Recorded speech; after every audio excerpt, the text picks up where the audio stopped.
Hello guys, it's Lost Dog, and I did promise I'd do a little extra little thing of all the fables that I did get. I didn't get all of them because, of course, there's different selections, a bit like Walking Dead, of course, but with each different choice you get different books. So I will show you the books that I have already, because I ain't even checked myself. So let's have a look. The extras, Book of Fables. Don't need to check achievements, we already know them. But we seem to have got a good amount anyway, as it is. I mean, we're missing one of the Book of Fables by the looks of it. So it's not too bad. So maybe if everyone wants to have a look, let's have a look.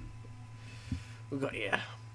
Renowned big bad wolf, he's known for tormenting pigs and girls in red hoods, but he's trying to put those dark days behind him. Bigby now acts as Fabletown's sheriff and remains in his human form, mostly. However, due to his rough past, the citizens of Fabletown are slow to trust him. Bigby is determined to show that he's truly changed, but some instincts are just too hard to control. Okay, this is lovely Bigsby. Hello. What a cool guy. Do we get like a spin? Okay, let's go on to the next one. Snow White may seem cold, but this stems from her life of mistreatment and abuse back in the homelands. After escaping assault and imprisonment, not to mention an attempt on her life, she married Prince Charming. It wasn't long before Snow discovered that Charming cheated on her with her estranged sister, Rose Red, and she divorced him. After the Exodus, Snow focused her attention on setting up a safe haven for Fables in the New World. She now serves as the assistant to the deputy mayor of Fabletown. No, your head's gone. It's a bit weird. We need to find out this mass murderer. Good thing we've got an extra 4 more episodes. Oh god, we've got the Woodsman. The Woodsman is one of the few men who went toe-to-toe with Bigby in the Black Forest days and lived to tell the tale.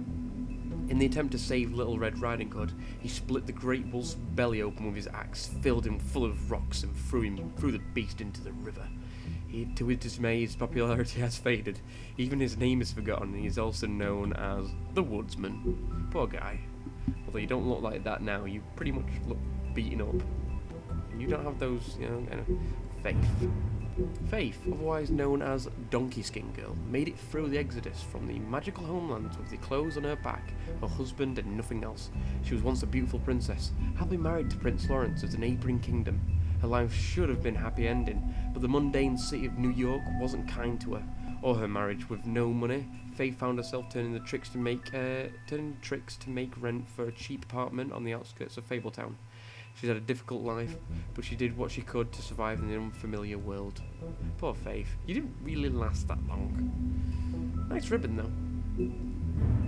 We got Beauty, caring wife. Beauty and her husband Beast once lived in an enchanted castle, but they were forced to flee their homelands in Exodus, leaving all their wealth behind. Now they live in their modest studio in Fabletown, New York. Though times are hard with Beast working multiple jobs to pay the bills, the couple have the longest lasting relationship of all the Fables. I have a feeling that there won't be a long lasting one, something she's hiding. Beast, concerned husband. Beast and his wife Beauty left everything behind when they escaped the homelands in the Exodus. With his former wealth, Beast must pick up extra work to make ends meet. He's able to get around Fabletown without a glamour most of the time, but if Beauty gets too angry with him, he becomes more beastly by the minute, growing horns and large teeth. Despite the occasional bickering, the two are truly in love and have the longest lasting relationship of anyone in Fabletown. Aww. They still work together. Anyway, Mr. Toad. Mr. Toad is the superintendent for the defunct tenement of the edge of Fabletown proper. Because he's a 3.5-foot talking amphibian, Toad is required to Fabletown law to keep his family and himself magically glamoured to appear human. The problem is Toad isn't too concerned with that law, with what the law is, and he is reminded often. Yeah, that was not really noticeable, is it? It's Colin, the weird pig that's on the couch that I still just was weird. Colin is better known as one of the 3 little pigs. Back in his homeland, they were harassed by the big bad wolf, who blew down Colin's house of straw. After the Exodus, Colin and the other Fables couldn't pass for human, were sent to live at a farm in upstate New York. In order to stand such boring life, Colin constantly makes trips down to Fable to bother Bigby. He's always caught and sent back to the farm, but he doesn't let that stop him. Can't he use like glamour or something? He talks quite well. He just looks like a pig. I mean, we've got here who looks like a fucking toad. Anyway, next. Ichabod Crane. Hailing from the haunted town of Sleepy Hollow, Ichabod Crane has been the deputy mayor of Fabletown for nearly 115 years. Jesus Christ. Crane is a bundle of nerves and takes his job very seriously, though that doesn't mean he's always does it well.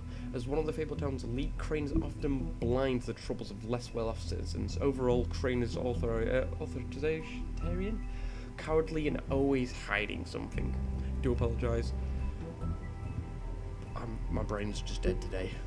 Anyway, Buffkin, Fabletown librarian.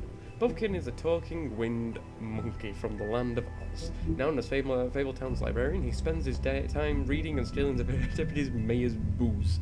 He's prone to mischief, so when something goes wrong, he assumes he'll receive the lion's share of the blame. He's helpful when he wants to be, but most of the time he'd rather be drinking. Someone would have fired him a long time ago, but he's the only one who can make sense of the filing system. Also, he's quite good at deciphering the language. I mean, he helped Bigby with that language that no one knew. Fabletown in general. Fabletown is a community located in Bullfinch Street in Manhattan's Upper West Side. To regular people on Mondays, didn't understand what it appears to be an ordinary New York neighbourhood, but it's really the home of fables from many worlds, and within the business office at the Woodlands lies a massive cavern, a vast library of hundreds of magical items, immense power. All non-human fables live upstate on the farm, an extension of Fabletown. Oh, how about that? The farm. The farm is home to fables who cannot pass as human, giants, goblins, animals, etc. It's located in upstate New York, far enough away from the Mondays to avoid detection. Some of the residents resent their confinement to the farm despite its size and comforts. To them, the farm is a prison. They would be allowed to leave the farm if they could purchase a glamour, but many don't have the money for something so expensive. Though some, like Colin, sneak out in the city anyway. Well, I mean, you can walk around like a pig, but it'd be a bit weird in New York. Oh, you got Mondays, short for mundane. Monday is a catch-all term that fables use to refer to the non-magical inhabitants of their adopted home. Warding spells placed around the blocks of Fabletown and the farm keep their minds distracted and dull within certain boundaries. However, if anything should pique their curiosity or scrutiny of a large group of Mondays, these magical protection charms would overload and fail. As the sheriff of Fabletown, one of Bigby's primary functions is ensuring that the Fabletown community maintains a low profile. Check out his mustache. Glamours. Glamour are spells that allow users to change their appearance. They are expensive, but can be purchased by non-human fables in order to pass for human among the Mondays. Cheap glamours can be found in the seedier parts of Fabletown, but they're often reliable and prone to sudden failure. I don't think she'd like to change. Prince Lawrence, Faith's husband. They could have at least chose a better picture. Just a lot of blood. It's shot there. Wait, what? Yeah, anyway. After escaping the homelands, Prince Lawrence and his wife Fate immediately fell victim to the harsh realities of the mundane world. They moved to New York, hoping to find aid in the community of fellow fables. But without enough money to live in the Fabletown, they had to settle in an apartment in the outskirts of the neighborhood. Fortunately, that meant that they were out of sight and out of mind when it came to the government assistance. Their prospects dwindling, Faith left Lawrence to try and make it on her own. Now, without his wife for support, Lawrence struggles to motivate himself and quickly sinks into depression.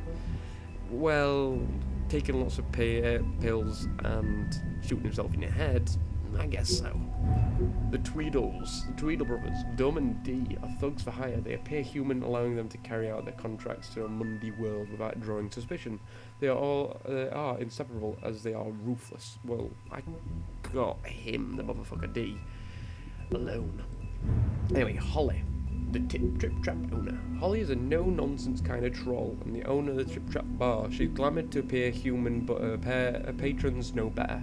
Holly takes good care of regulars and often the downtrodden fables with little to spare. But she has no patience for the Fabletown government that has done nothing to locate her missing sister. Oh dear. Grendel. Oh, so he was Grendel then. Grendel wants just to be left alone. In the olden days, he terrorized Norse mead halls. but lately he can be found occupying the stool in the various quiet, dumpy bars around New York. He hates the noise of the city, but must work there to afford his glamour. Despite his gruff bearing, he's fiercely loyal to those who learn to offer him the space and silence he desires. Talking to him is like watching a time bomb tick down. It's only a matter of time. So I ain't seen Bluebeard, so this is Bluebeard then. Bluebeard managed to escape the homelands with his riches intact and continues to be one of the wealthiest fables in New York. The Fabletown government depends on his generous contributions, and he often uses his influence for his own benefit. As a former serial killer, he claims his days of decapitating his brides are over. But even if he was, he's able to leave violent ways in the homeland. That hasn't stopped him from making an occasional trip down to Crooked Lane. Okay, so not the most trusted guy.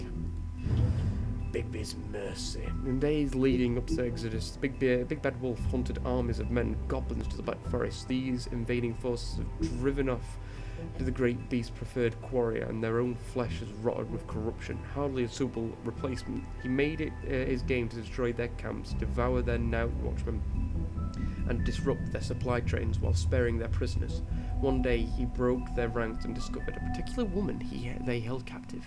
Skin was white as snow, but her hair was as dark as night sky. He approached her, and she, knowing no sword could match the giant wolf's power, bravely placed her shackles in the beast's mouth, and he freed her.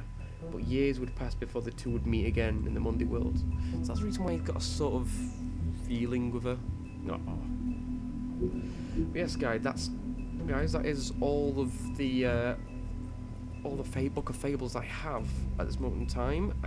I will do a few more in the next episode. I mean, episode 2 after episode 2, so you get a bit more.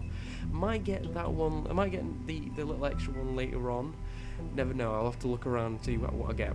But anyway, guys, thank you for listening. Apologise if not that great of a talker, but at least you get to know him. Anyway, guys, thank you for listening. I will see you guys later.